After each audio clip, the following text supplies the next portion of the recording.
नमस्कार, स्वागत है आप सभी का। मैं हूं आपके साथ अमृता चौरसिया। आज की हमारी चर्चा का विषय है प्लास्टिक प्रबंधन। 30,000 से अधिक प्लास्टिक इकाइयां 40 लाख से अधिक लोगों को रोजगार देती हैं। बावजूद इसके प्लास्टिक कूड़े का प्रबंधन आज समय की मांग है।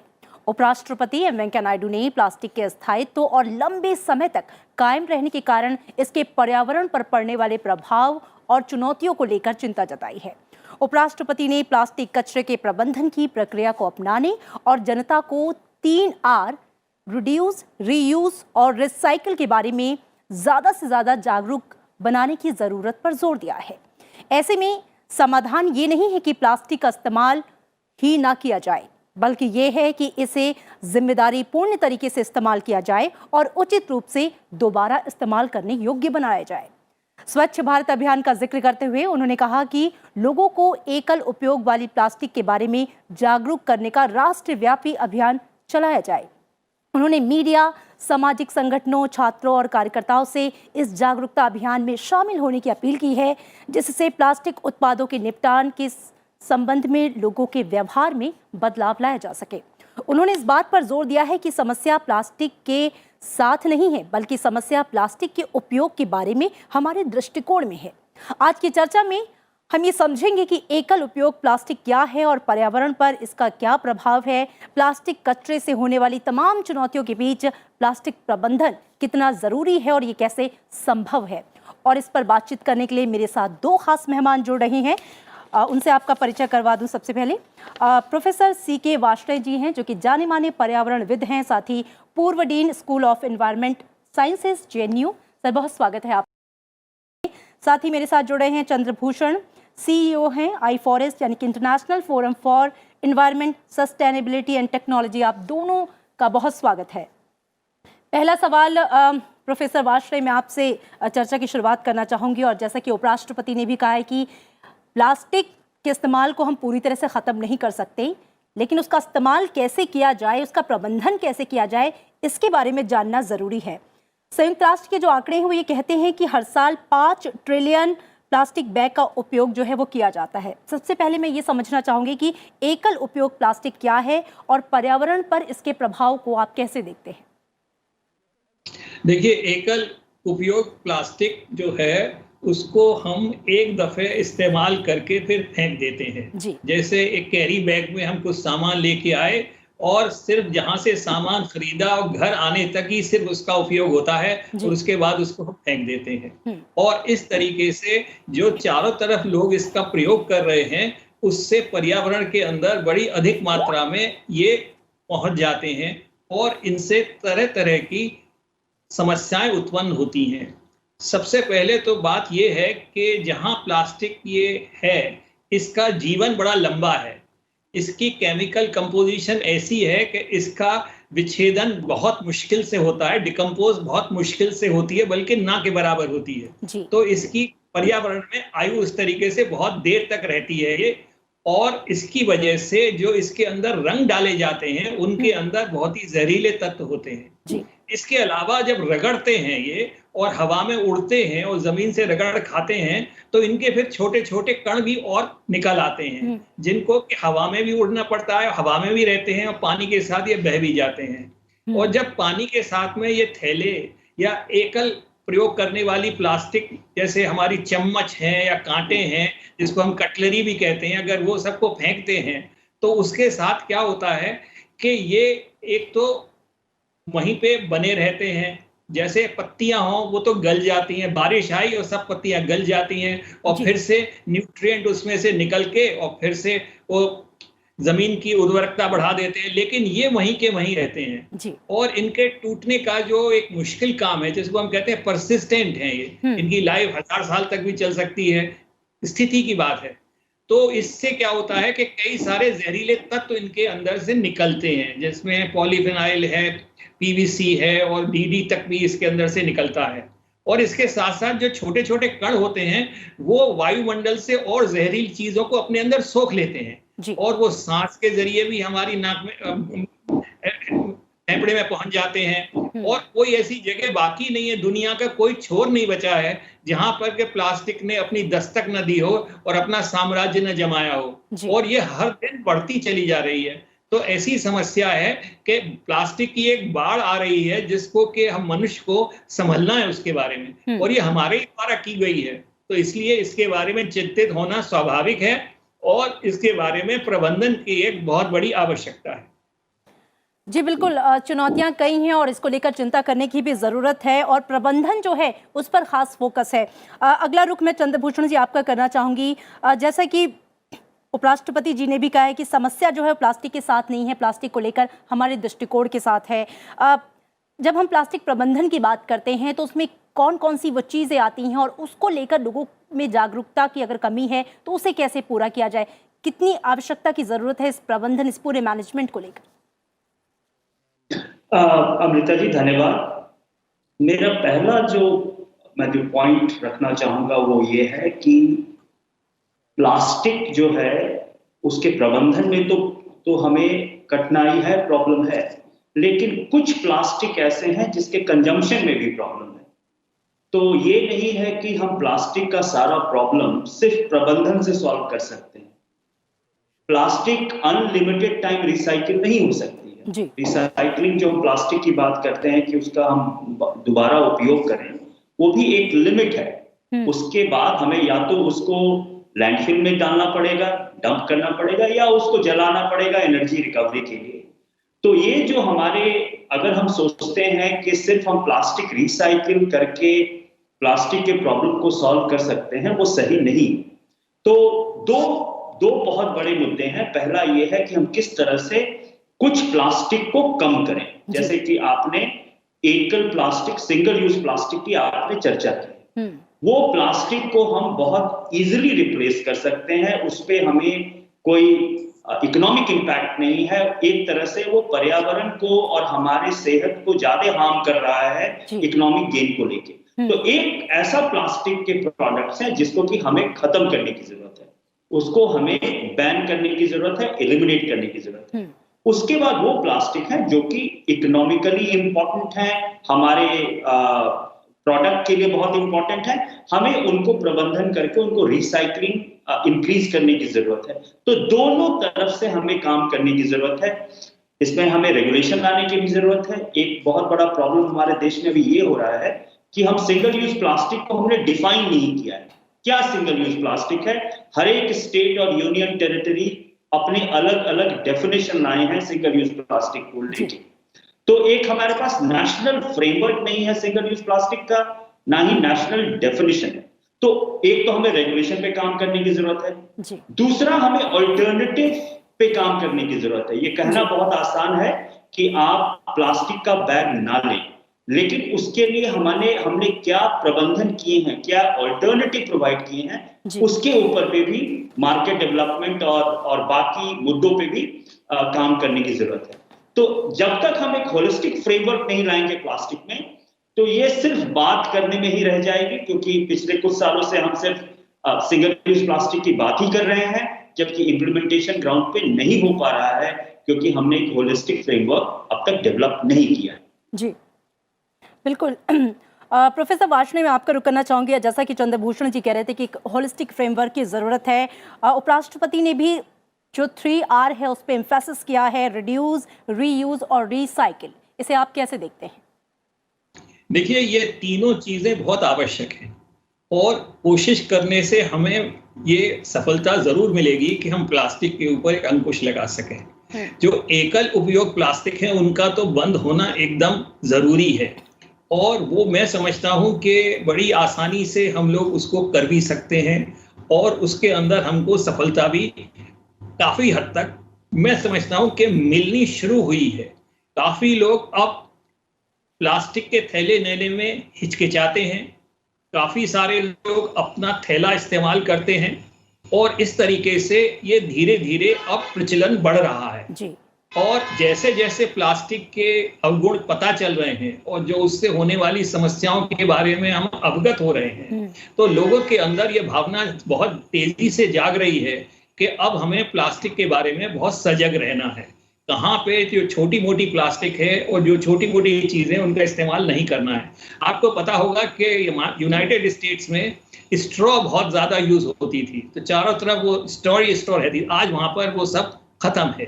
और आपको ये भी जान के ताज्जुब होगा कि हमारे देश में सिक्किम जैसे राष्ट्र हैं जहाँ पे प्लास्टिक के बारे में लोग बहुत ही सजग हैं और वहां पर प्लास्टिक का बहुत बैन है। हिमाचल प्रदेश में भी बैन किया गया है। ये बात सच है कि अभी कोई एक डेफिनेशन पक्की नहीं है, लेकिन मोटे तौर से लोगों का ख्याल बिल्कुल सही है, कहीं पे थोड़ा ज्यादा कहीं पे थोड़ा कम, कि एकल यूज की जो प्लास्टिक है उसको हमें बिल्कुल बंद कर देना चाहिए। जहां तक कि प्लास्टिक के रीयूज का सवाल है, मैं आपसे कहता हूं कि इस क्षेत्र में काफी बहुत तेजी से रिसर्च भी हो रही है और डेवलपमेंट भी हो रहा है और कई नई नई उम्मीदें जागी हैं। जैसा कि हम जानते हैं कि एक ही प्लास्टिक को बार बार नहीं इस्तेमाल किया जा सकता है, उसकी क्वालिटी घटने लगती है और उसके अंदर फिर और तरह की और समस्याएं भी आती हैं। ये तो बात स्पष्ट है, लेकिन हमें यह समझना चाहिए एक नई टेक्निक है पायरोलिसिस, जिससे कि प्लास्टिक को फिर से उसके एक अवयव के अंदर तोड़ दिया जाता है। प्लास्टिक एक मोनोमर है और मोनोमर की पॉली चेन्स हैं, तो अगर उनको चेन्स को फिर से तोड़ दिया जाए, जो कि एक प्रक्रिया होती है फिजिक्स और टेम्परेचर वगैरह के इस्तेमाल से, तो उसमें क्या होता है कि सारे जो उसके एक यूनिट्स हैं जिनसे कि प्लास्टिक बनी हुई है वो अलग अलग हो जाते हैं और उसमें हम फिर से नई प्लास्टिक की तरह ही उसको इस्तेमाल कर सकते हैं। तो ये एक बहुत नई पहल है और इसके अंदर काफी आशातीत प्रगति हुई है और मुझे पूरी उम्मीद है कि अगले कुछ सालों में इसका प्रचलन शुरू हो जाएगा। तो उसके बारे में लोगों को बहुत आशा है और समझते हैं कि ये दिस न्यू टेक्नोलॉजी के ऊपर उनका बहुत विश्वास भी है। दूसरी बात यह है कि अगर हम प्लास्टिक का जो सिंगल यूज प्लास्टिक है उसका अगर हम सही तरीके से प्रबंधन करें, उसको बजाय इधर उधर फेंकने के अगर हम उसको एक निश्चित जगह पे डालें, तो हो सकता है कि उसके अंदर भी काफी हमको पर्यावरण को क्षति पहुंचती है, उससे हम उसे बचा पाएंगे। तीसरी बात जो मैं कहना चाहता हूं, जो कि प्लास्टिक के बारे में बहुत ही खतरनाक है, कि जो माइक्रो प्लास्टिक है जिसका के कणु बहुत छोटा होता है, 5 मिलीमीटर से कम वाले जो टुकड़े होते हैं और उससे छोटे बहुत छोटे जो 1 माइक्रोमीटर के जो टुकड़े होते हैं, जो कि बिल्कुल ही छोटे होते हैं, वो हवा में उड़ते रहते हैं और उनका बहुत भारी पोल्यूशन हवा में भी है और पानी में भी है। और अब तो यहाँ तक देखा गया है कि जो माँ के अंदर जो नया नवजात भ्रूण होता है उसके प्लेसेंटा में भी वो आ गए हैं। तो अब आप समझिए कि वो हमारे जब दिल के अंदर हैं, हमारे बदन का हिस्सा बन चुके हैं, तो उससे हमको इसके बारे में पता नहीं कि हमारे ऊपर उसका क्या प्रभाव पड़ेगा और किस तरीके से उस बच्चे की ग्रोथ होगी।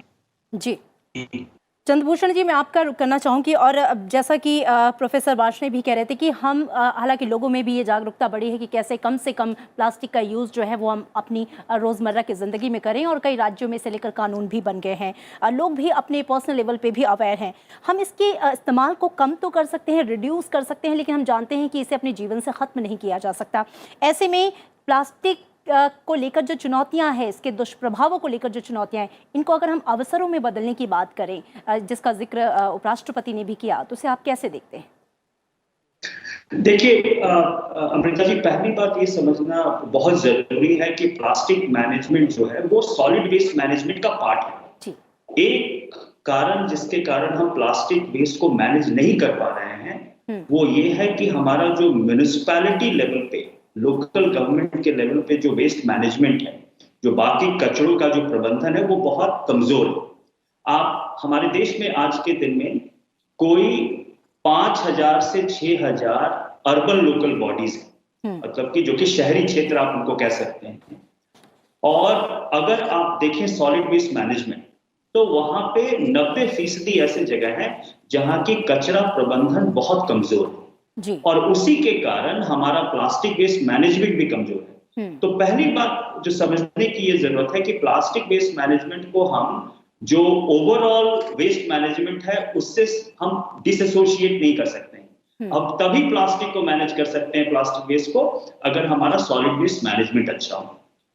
तो एक बहुत बड़ा अपॉर्चुनिटी है ये हमारे पास कि हम किस तरह से शहरों में और ग्रामीण क्षेत्र में भी, आज के दिन में अगर आप गांव में भी जाएंगी तो प्लास्टिक तो अब ओमनी प्रेजेंट है, हर एक जगह आपको प्लास्टिक वेस्ट दिख जाएगा। तो किस तरह से हम जो कचरा प्रबंधन है उसको इस तरह से इंप्रूव करें ताकि हमारा प्लास्टिक वेस्ट भी उसके साथ इंप्रूव हो।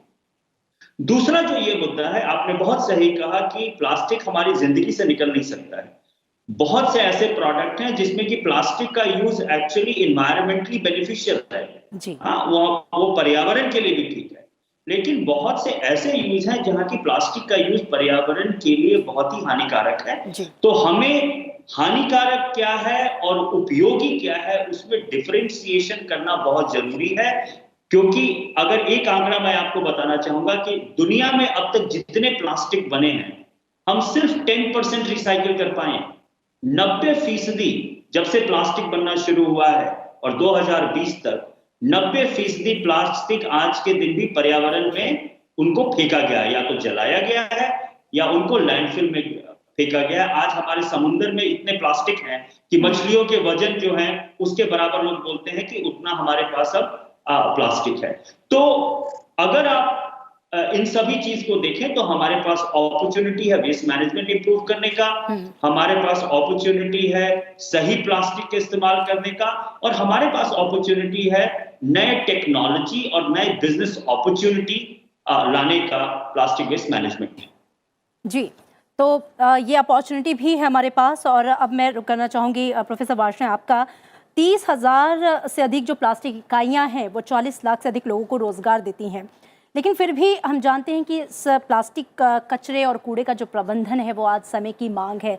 चूँकि इस प्लास्टिक इंडस्ट्री में काफ़ी लोग जुड़े हुए हैं और इसका प्रबंधन भी हमें करना है, इसे लेकर आपका क्या व्यू पॉइंट है? देखिए, मेरा व्यू पॉइंट तो बिल्कुल स्पष्ट है कि हमें प्लास्टिक के बारे में ये जो एक धारणा है कि इसके बिना जीवन नहीं चल सकता, इसके बारे में जरा सोचना चाहिए जी। आफ्टर ऑल आज से कई साल पहले प्लास्टिक नहीं थे, 60 से पहले 1960 से पहले प्लास्टिक नहीं थे, लेकिन उसके बाद में इनका चलन बढ़ा है और इतनी तेजी से बढ़ा है कि थमने का नाम नहीं ले रहा है जी। ये एक पेट्रोलियम प्रोडक्ट है और इसको अगर कार्बन प्रोडक्ट है और ये फॉसिल फ्यूल से बनता है तो ये अपने आप में एक बहुत ही प्रदूषण करने वाला एक कारण है। दूसरी बात ये कहना चाहता हूं कि जहां तक सॉलिड वेस्ट मैनेजमेंट का सवाल है, सबसे पहला लेसन तो ये है कि प्लास्टिक को अलग से, जैसे हम एक भीगे कूड़े को अलग से डालते हैं, इसी तरीके से प्लास्टिक को अलग से सेग्रीगेट करना चाहिए। सॉलिड वेस्ट के साथ इसको नहीं मिलाना चाहिए ताकि इसका रिसाइकलिंग संभव हो सके, पहली बात। तो सबसे बड़ी आसान बात तो यह है कि प्लास्टिक डिस्पोजल के लिए एक अलग से बिन होना चाहिए जहां पे प्लास्टिक का सेपरेट हो, और जो कूड़ा इकट्ठे करने वाली एजेंसी हैं जैसे कि कॉर्पोरेशंस हैं या छोटी म्युनिसिपैलिटीज हैं, उन सबको ये सब समझना चाहिए कि इसको एक अलग से इकट्ठा करना है, क्योंकि इसका ट्रीटमेंट एकदम अलग है। सॉलिड वेस्ट डिकम्पोज होता है, ये डिकम्पोज नहीं हो सकता है। जैसे कि हमारा जो बिल्डिंग वेस्ट है वो डिकम्पोज नहीं होता है, तो इसी तरीके से ये डिकम्पोज नहीं होता है और हमेशा पर्यावरण में बना रहता है, क्योंकि इसकी ये नेचर है और इसकी ये एक शिद्दत है। तो इसलिए इसको अलग से रखना चाहिए। इसको गला करके इसकी और चीजें बन सकती हैं, सड़क बन सकती है, और हमने कई जगह इसका सड़क बनाने में उपयोग भी किया है और वो काफी सड़क अच्छी भी बनती है, उसमें लागत भी कम लगती है। एक दो इसके और भी पहलू हैं जिनके बारे में हमें समझना चाहिए। एक, जो कभी कभी रेड लाइट पर फूल बेचने वाले लोग होते हैं वो प्लास्टिक के थैले में फूल दिया करते थे। जब से ये प्लास्टिक का सिंगल यूज बंद हुआ है, एकल प्लास्टिक का उपयोग, तो उनके कम से कम दिन में 30 या 25% जो खर्चा होता था वो प्लास्टिक के थैलों में हो जाता, वो बच गया है और उससे उनको फायदा हुआ है। तो इस तरीके से हम देखते हैं कि जहां कुछ लोगों को इससे अवश्य जरूरी परेशानी होगी, उनको दूसरा अपना काम धंधा देखना होगा, या उसके अंदर अब आजकल बायोप्लास्टिक के बारे में भी लोग काफी बातचीत कर रहे हैं और काफी उसको तैयार भी किया गया है। हालांकि अभी उसको उतनी सफलता नहीं मिल पाई है, लेकिन आगे चल के उसके अंदर भी बहुत इंप्रूवमेंट होने के चांसेस हैं, ताकि वो प्लास्टिक अपने आप में ऐसा होगा कि वो और चीजों के साथ में डिसइंटीग्रेट हो जाएगा, डिकम्पोज हो जाएगा और समस्या हमारी खत्म हो जाएगी। लेकिन इस तरीके से, जैसा मैंने कहा, कई तरीके से कैफेटेरिया अप्रोच हमें लानी पड़ेगी प्लास्टिक प्रबंधन के लिए। और ये शुरू से सबसे जरूरी काम ये है कि इसका इस्तेमाल कम से कम हो, that is the first step. And second step is कि इसको हम फिर से रीयूज कर सकें। तो रीयूज करने के लिए भी हमें सोचना पड़ेगा कैसे हम इसकी अपस्केलिंग कर सकते हैं, कैसे हम इसका एक चीज से दूसरी चीज बना सकते हैं। और तीसरी बात जो मैंने बताई कि जहां तक इसके डिस्पोजल का सवाल है, हमें इसको एक सेपरेट कैटेगरी का वेस्ट बन करके लाना है। इस सॉलिड वेस्ट के साथ में इसको डालना मैं समझता हूं एक बहुत ही अन्यायपूर्ण है, और इसके बारे में तुरंत ही हमको गहराई से सोचना है ताकि हम इस वेस्ट को अलग रखें, और जैसे ही हमारे पास टेक्नोलॉजी और आती है तो उसको और अधिक तरीके से और अधिक उत्तम रूप से हम उसको रिसाइकिल कर सकें। और मैंने जैसा बताया कि अभी हमको होराइजन पे एक नई टेक्नोलॉजी दिख रही है जो कि काफी अपने आप में सक्षम नजर आती है, पायरोलिसिस, जिससे कि हम इस प्लास्टिक को फिर से अवयवों में तोड़ लें, जो उसके यूनिट्स हैं उसके अंदर वो टूट जाती है, और फिर से जो वस्तु बनेगी वो फिर से एक नई प्लास्टिक की तरह बनेगी, रादर देन के इसको मेल्ट करके और गला करके जो दूसरी प्लास्टिक बनती है जिससे कि उसकी गुणवत्ता में भी कमी आती है, उस वाली जो दिक्कत है उससे हमें मुक्ति मिलेगी। तो इन सब चीजों को देखते हुए प्लास्टिक प्रबंधन के अंदर काफी सारा काम और रिसर्च करने की आवश्यकता है, और इसके अंदर हमें रिसर्च ग्रांट्स वगैरह भी देनी चाहिए, और जो रिसर्च ऑर्गेनाइजेशंस हैं, जो अनुसंधान करने वाली संस्थाएं हैं, उनको हमें प्रोत्साहित भी करनी चाहिए कि वो इसके रिसाइकलिंग के ऐसे विधि निकालें जो कि पर्यावरण के अनुकूल हो और उसके साथ साथ इसका सही उपयोग भी हो सके। और लास्ट में मैं ये कहूंगा कि आफ्टर ऑल ये पेट्रोलियम प्रोडक्ट है, so it is also possible to convert it into petrol and a fuel and one can really use them। जैसे कार को चलाने के लिए फ्यूल की जरूरत पड़ती है तो उसमें से वो फुल फ्यूल भी निकाला जा सकता है। तो इसकी जो एनर्जी कंटेंट है दैट इज एन अट्रैक्टिव, बहुत ही वो मैं समझता हूं कि एक जगह है जिसके बारे में हमको सोचना चाहिए और उसका भरपूर उपयोग करने के बारे में कार्रवाई करनी चाहिए और आगे बढ़ना चाहिए। जी बिल्कुल। अब चूंकि हम चर्चा के अपने आखिरी चरणों में हैं, प्रोफेसर वार्ष्णेय ने जो बातें बताई हैं, चंद्रभूषण जी जैसे उन्होंने कहा कि ऐसा नहीं है कि हम प्लास्टिक के बिना जीवन की कल्पना नहीं कर सकते, लेकिन कोशिश ये होनी चाहिए कि इसको ज़्यादा से ज़्यादा कम किया जा सके। इसकी खपत को हम कैसे कम करें और इसके वैकल्पिक जो दूसरे सस्ते साधन हैं वो क्या हो सकते हैं, और बहुत सारी चीज़ें जो इन्होंने गिनाई कि किस तरीके से इसका प्रबंधन और मैनेजमेंट किया जाए ताकि इसका निष्पादन करके इसका इस्तेमाल किसी और चीज़ में हो। जी अमृता जी, वार्ष्णेय साहब के सजेशंस बहुत ही अच्छे हैं। मेरा ये कहना है कि हमें एक, जैसे कि मैंने शुरुआत में कहा था कि हमें एक होलिस्टिक अप्रोच की जरूरत है जी। और जो होलिस्टिक अप्रोच है वो आएगा कि हम एक नेशनल फ्रेमवर्क बने प्लास्टिक वेस्ट का। हमारे पास लॉ ऑलरेडी है, हमारे पास प्लास्टिक वेस्ट मैनेजमेंट रूल्स 2016 की जो लॉ है वो हमारे पास है। उस लॉ का इम्प्लीमेंटेशन नहीं हो पा रहा है। तो पहला जो हमें काम ये करना चाहिए कि प्लास्टिक वेस्ट मैनेजमेंट रूल 2016 है उसको किस तरह से अच्छी तरह से इंप्लीमेंट कर पाए। दूसरा जो है कि हम किस तरह से म्युनिसिपल गवर्नेंस जो कि शहरी क्षेत्रों में किस तरह से जो म्युनिसिपल फंक्शंस हैं वेस्ट मैनेजमेंट के उसको इंप्रूव किया जाए, किस तरह से प्लास्टिक जो वेस्ट जो निकलता है शहरों से किस तरह से, जैसे कि वार्ष्णेय साहब ने बोला, हम उसको सेपरेट करें। सेग्रीगेशन बहुत इंपॉर्टेंट है। वेस्ट मैनेजमेंट का फंडामेंटल प्रिंसिपल है सेग्रीगेशन। जब तक आप सेग्रीगेट नहीं करेंगे आप वेस्ट मैनेजमेंट ढंग से नहीं कर पाएंगे। तो किस तरह से सेग्रीगेशन बेस्ड जो मैनेजमेंट है उस सिस्टम को लाया जाए। उसके बाद हम किस तरह से आज के दिन जो इंडस्ट्री रिसाइकिल भी कर रही है वो भी पर्यावरण एक तरह से को ध्यान नहीं रखती है पर्यावरण को। तो किस तरह से जहां रिसाइकलिंग हो रहा है उनके जो पर्यावरण का जो स्टेटस है उसको इंप्रूव करें। और अंतिम जो ये है कि प्लास्टिक पोल्यूशन है वो एक तरह से हमारे देश में लॉ है एक्सटेंडेड प्रोड्यूसर रिस्पॉन्सिबिलिटी। जो पोल्यूशन करता है उसको पोल्यूशन के लिए पे करना पड़ेगा, ये पोल्यूटर्स प्रिंसिपल। तो जो भी इंडस्ट्रीज प्लास्टिक को मार्केट में ला रही हैं वो उनकी रिस्पॉन्सिबिलिटी होनी चाहिए कि वो प्लास्टिक को लेके जाएं। ये हमारा लॉ है देश का। तो जो एक्सटेंडेड प्रोड्यूसर रिस्पॉन्सिबिलिटी का जो लॉ है हम किस तरह से उसको अच्छी तरह से इंप्लीमेंट करें। तो ये 4-5 पॉइंट, और लास्ट में किस तरह से ऑल्टरनेट इंडस्ट्री को लाएं। बिल्कुल। अगर हम इन सभी चीजों को लेके एक नेशनल फ्रेमवर्क बनाते हैं जिसका इम्प्लीमेंटेशन हो, तो प्लास्टिक का जो प्रॉब्लम आज के दिन में हम देख रहे हैं उसको सॉल्व किया जा सकता है। बिल्कुल, ये महत्वपूर्ण पॉइंट थे जो आप दोनों ने बताए। बहुत शुक्रिया इस चर्चा में हमारे साथ शामिल होने के लिए, बहुत शुक्रिया आपका। तो लोगों को ये समझना होगा कि एकल उपयोग वाली प्लास्टिक का हमारे पर्यावरण पर कितना हानिकारक प्रभाव पड़ता है। हमें मानव भविष्य के बारे में सोचना होगा। हमारा ये दायित्व है कि हम अपने बच्चों के लिए एक स्वच्छ और हरी भरी दुनिया जो है वो कायम रखें, और इसलिए हमारा ये कर्तव्य बनता है कि एकल उपयोग प्लास्टिक के उत्पादों का जिम्मेदारी पूर्ण ढंग से उसका इस्तेमाल करें, उसका निष्पादन करें, और कम से कम अगर हो सके तो इन चीज़ों का इस्तेमाल हम अपनी रोज़मर्रा की ज़िंदगी में करें। इसी के साथ आज की चर्चा में इतना ही। दीजिए इजाज़त, नमस्कार।